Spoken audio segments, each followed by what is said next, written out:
Hello everyone, how are you all? I hope you are fine and feeling safe. Welcome back हम सबके अपने YouTube channel BMS lecture 17 में। आज हम करेंगे sleep disorder. It's important topic, may be it come for 10 marks, may be it come for 4 marks. ठीक है, तो अकॉर्डिंग टू 10 मार्क्स हम इसको करेंगे। Sleep disorders. स्लीप डिसऑर्डर क्या होता है? That's is somnipathy is a medical disorder of sleep pattern of patient. ठीक है, ये एक मेडिकल डिसऑर्डर होती है स्लीप पैटर्न ऑफ पेशेंट की। क्या है इसके अंदर? Some sleep disorder are serious enough to interfere with. अब देखो, कुछ स्लीप डिसऑर्डर क्या करते हैं, हमारे डेली लाइफ रूटीन को भी हैम्पर करते हैं, हमारी मेंटल हेल्थ पे, फिजिकल हेल्थ पे, इमोशनल फंक्शनिंग, इन सब पे भी इंटरफेयर करते हैं। जब आप, जैसे आपको पता है, जो बंदा नहीं सोता तो कितना चिड़चिड़ापन सा हो जाता है, ज्यादा सो जाता है तो कितना मोटा हो जाता है ना? तो ये इंटरफेयर तो करते ही है हमारी डेली लाइफ से और हमारे साथ भी। Sleep disorder are broadly classified into dyssomnias, parasomnias and circadian rhythm sleep disorders. ठीक है, तो ये क्या होते हैं? ये तीन चीजें हैं इसके अंदर, ये हम पढ़ेंगे। डेट्स इज डिसोम्निया, ठीक है, और नेक्स्ट इसमें बताया parasomnias and circadian rhythm sleep disorder. Dyssomnia मतलब, डिसोम्निया मतलब यहाँ पे नेम से पता चल रहा है बेसिकली। तो क्या आएगा? A broad category of sleep disorder characterised by either hypersomnia और इंसोम्निया। डिस का मतलब तो डिसफंक्शनिंग है। अब ये तो इन्होंने नहीं बताया कि कम है या ज्यादा है, तो इन्होंने बोला है डिस का मतलब तो कुछ गड़बड़ है, हो भी सकता है कम सोए, हो सकता है वो बहुत ज्यादा सोए, तो दोनों बातें आएंगी इसके अंदर। ठीक है, तो इसमें बोला है कि तीन चीजें मेन आती है इसके अंदर, वो क्या है? Intrinsic factor, may be extrinsic, और डिस्टर्बेंस ऑफ सर्काडियन रिदम। तो इंट्रिंसिक मतलब क्या है कि arising from with in the body, अंदर से ही हमारे कुछ बॉडी में कुछ है ऐसी दिक्कत जिसके कारण हम ज्यादा सो रहे हैं, कम सो रहे हैं। एक्सटेंसिंग मतलब एनवायरमेंटल फैक्टर के कारण, कोई पैथोलॉजी कंडीशन के कारण। और disturb of circadian rhythm. Circadian rhythm basically होती है कि ये जो होती है रिदम, ये हमारे से स्टार्ट होकर और रिस्पॉन्ड करती है एनवायरमेंट को। That start from organism and respond to environment. Insomnia disorder क्या होता है? इंसोम्निया, इंसोम्निया मतलब कम सोएगा। Primary insomnia, chronic difficulty in falling asleep. क्या हो जाता है? उसको सोने में बड़ा दिक्कत हो जाता है बहुत लंबे समय से। और maintain sleep when no other cause is found for these symptom. कोई कोई मतलब कोई कारण भी नहीं मिलता कैसा होता क्यों है। Insomnia can also be comorbid with secondary to other disorder. लेकिन क्या होता है, अगर आप जैसे सोओगे ही नहीं तो और सारी डिसीजेस कोज तो करोगे, क्योंकि आपके क्या है, सारा सिस्टम क्या हो रहा है, उसकी गड़बड़ हो रहा है। ठीक है, तो इसमें बोला है आपके पास अब प्राइमरी हाइपरसोम्निया। हाइपरसोम्निया मतलब बहुत ज्यादा सोएगा।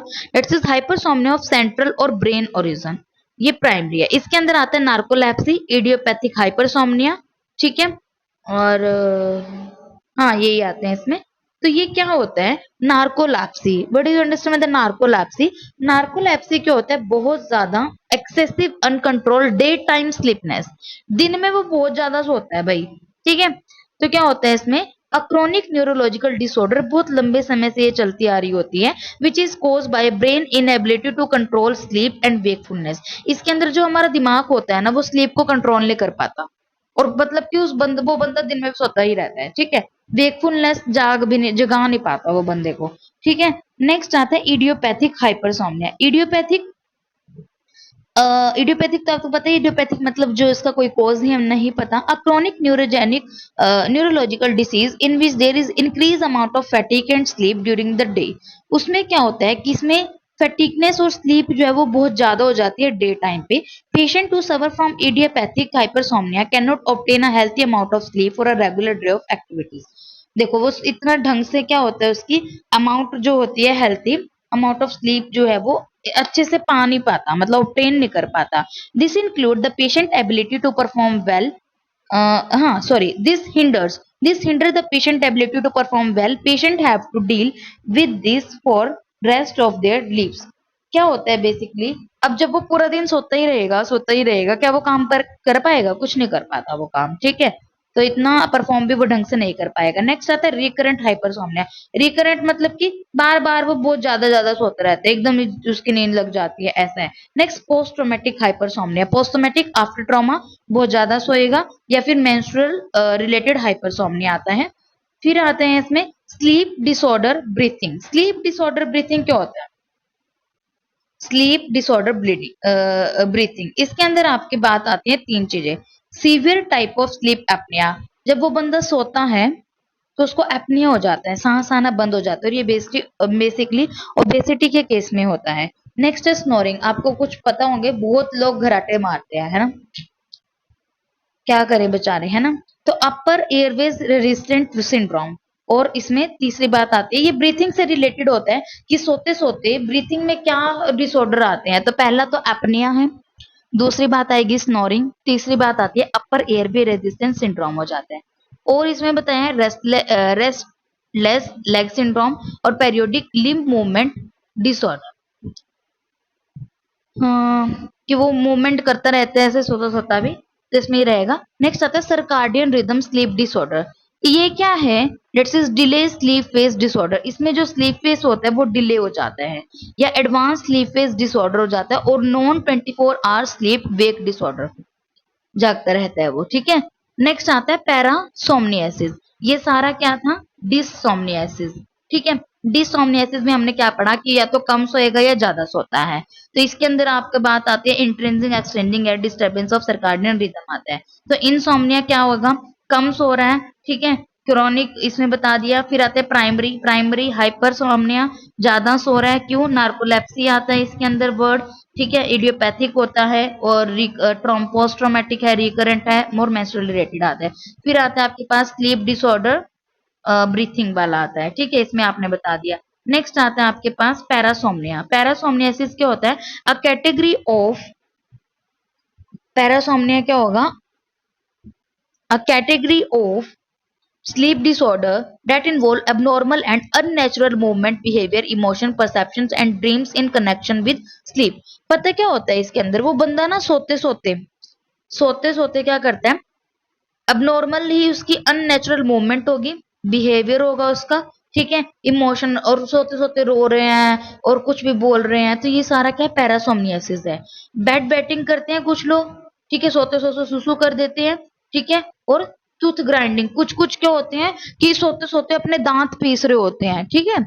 तो ये सारी क्या है, ये जो है कैटेगरी एबनॉर्मल और अननेचुरल मूवमेंट जो भी कोई बंदा करता है, अननेचुरल मूवमेंट, वो सारा पैरासोमनियासिस होता है, ठीक है। बेड वेटिंग हो गया। नेक्स्ट आता है ब्रुक्सिज्म, फिर आता है catathrenia, that is nocturnal groaning. Next sleep terror, मतलब क्या होता है इसमें, सडन अराउजल होता है from deep sleep with a scream और cry accompany by some behaviour manifestation of intense fear, एकदम से वो उठेगा नींद से और रोने लग जाता है, इट्स स्लीप टेरर। नेक्स्ट आता है REM, sleep behaviour disorder, rapid eye movement की स्लीप बिहेवियर डिसऑर्डर होगा। स्लीप वॉकिंग, कुछ लोग क्या आपको पता है सोते सोते चलते रहते हैं, ठीक है, this is bolded somnia somnambulism. Sleep talking, सोते सोते वो बोलते हैं, that's is called as somniloquy. और स्लीप सेक्स, सोते सोते सेक्स करते हैं, that's is called as sexsomnia. तो जो अननेचुरल मूवमेंट जो भी होते हैं सोते समय, वो सारी आपकी पैरासोमनियासिस के अंदर आता है। और ऐसा होता क्यों है, बेसिकली ये फिजिकल डिस्टर्बेंस की वजह से होता है। Factors that can cause sleep problems include, क्या हो सकता है, फिजिकल डिस्टर्बेंस की वजह से, ठीक है, ये इसका नहीं है पैरासोमनियासिस का, ये सिंपल इटोलॉजी बताइए कि स्लीप डिसऑर्डर होते क्यों है। मतलब अब जैसे किसी को दर्द हो रहा होगा तो उसकी नींद नहीं आएगी, ठीक है। दूसरी बात, मेडिकल इशू कुछ होगा तब भी उसको नींद नहीं आती, ठीक है। साइकेट्रिक डिसऑर्डर है, जैसे स्ट्रेस है, डिप्रेशन है, इनमें भी नींद नहीं आती, एंजाइटी है, कुछ लोग ज्यादा सोते हैं और कुछ लोग कम सोते हैं।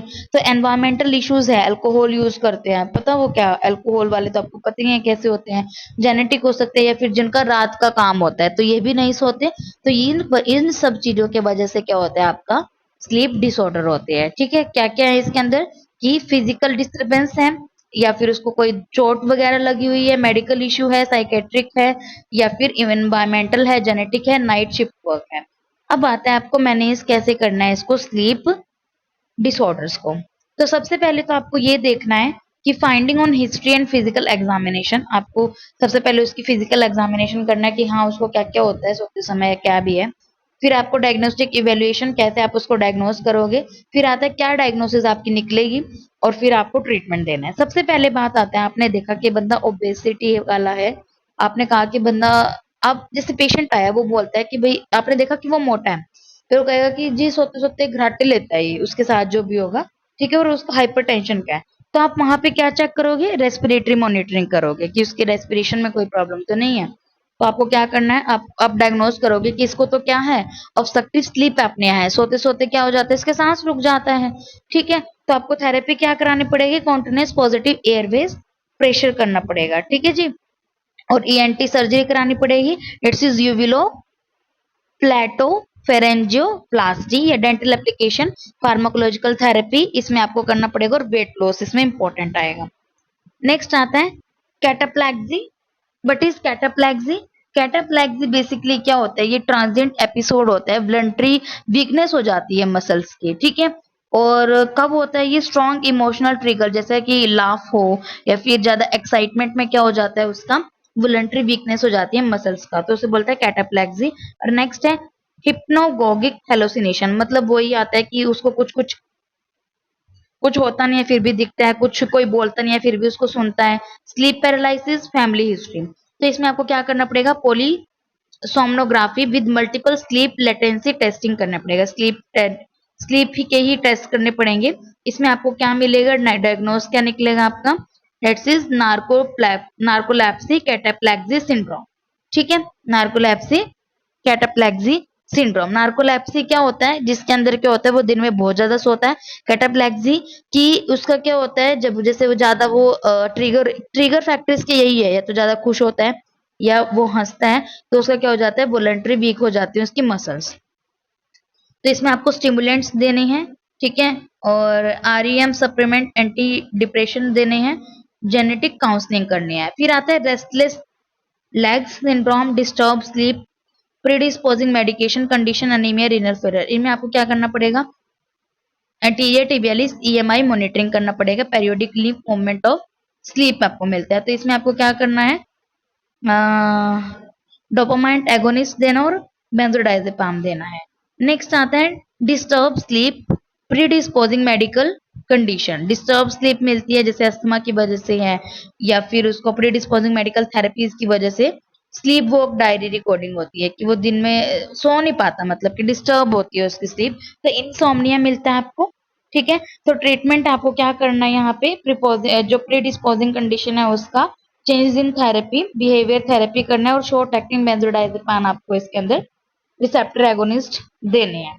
ठीक है, थोड़ा आपको नहीं बड़ा बकवास सा लगेगा है ना, थोड़ा सा है भी है, पर मेन तो आपको इसमें सिर्फ इतना याद रखना है कि ये होता क्या है, स्लीप डिसऑर्डर। फिर इसमें तीन, हाँ तीन क्या, दो ही मेन आएंगी, डिसोमनियासिस। डिसोमनियासिस मतलब कुछ ना कुछ गड़बड़ है, कम भी हो सकती है ज्यादा भी हो सकती है। कम वाले में आप बता देना क्या है, और फिर ज्यादा वाले में नार्कोलेप्सी आता है, फिर इटेरोजेनिक इडियोपैथिक आते हैं, रिकरेंट पोस्ट ट्रॉमेटिक और मेंस्ट्रुअल आता है। ठीक है, फिर आपके पास आएगा स्लीप डिसऑर्डर ब्रीथिंग वाला। ठीक है, फिर restless leg syndrome, periodic leap movement, फिर आता है पैरासोमनियासिस की अननेचुरल मूवमेंट करता है, ये तो आप अच्छे से बता ही दोगे मुझे पता है। ठीक है, नेक्स्ट इसकी इटोलॉजी है कि ऐसा कुछ क्यों होता है, फिजिकल की वजह से, या फिर उसके मेडिकेशन की वजह से, या फिर इमोशनल की वजह से, एनवायरमेंटल की वजह से, इन सब चीजों की वजह से उसकी नींद डिस्टर्ब हो जाती है। फिर मैनेजमेंट की बात आती है, अगर जैसे बंदा ओबेज है, स्नोरिंग करता है, ठीक है, तो पहले तो वेट लॉस कराओ भाई उसका। कैटाप्लेक्सिया, हाइपोगोगिक हेलोसिनेशन उसको रहती है, तो स्टिमुलेंट्स देने हैं।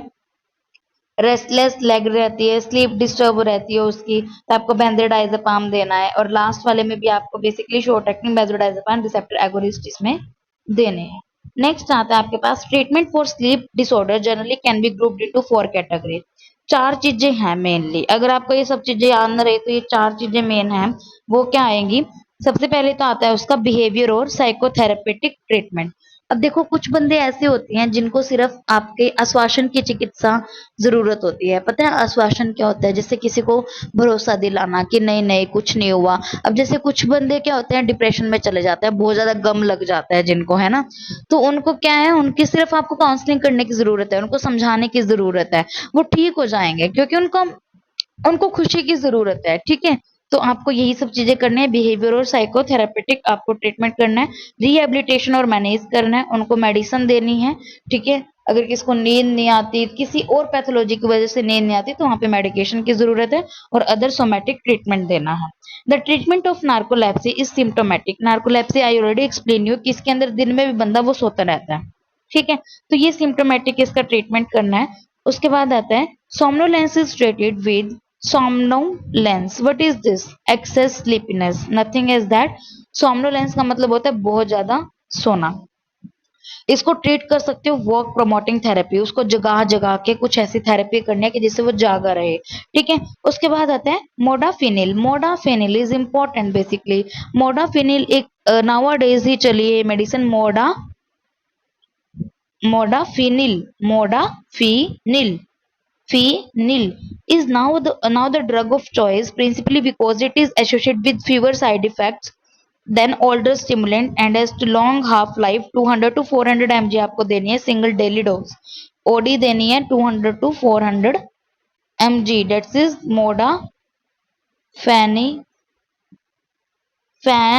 मोडाफिनिल, ठीक है, फिनिल, ठीक है।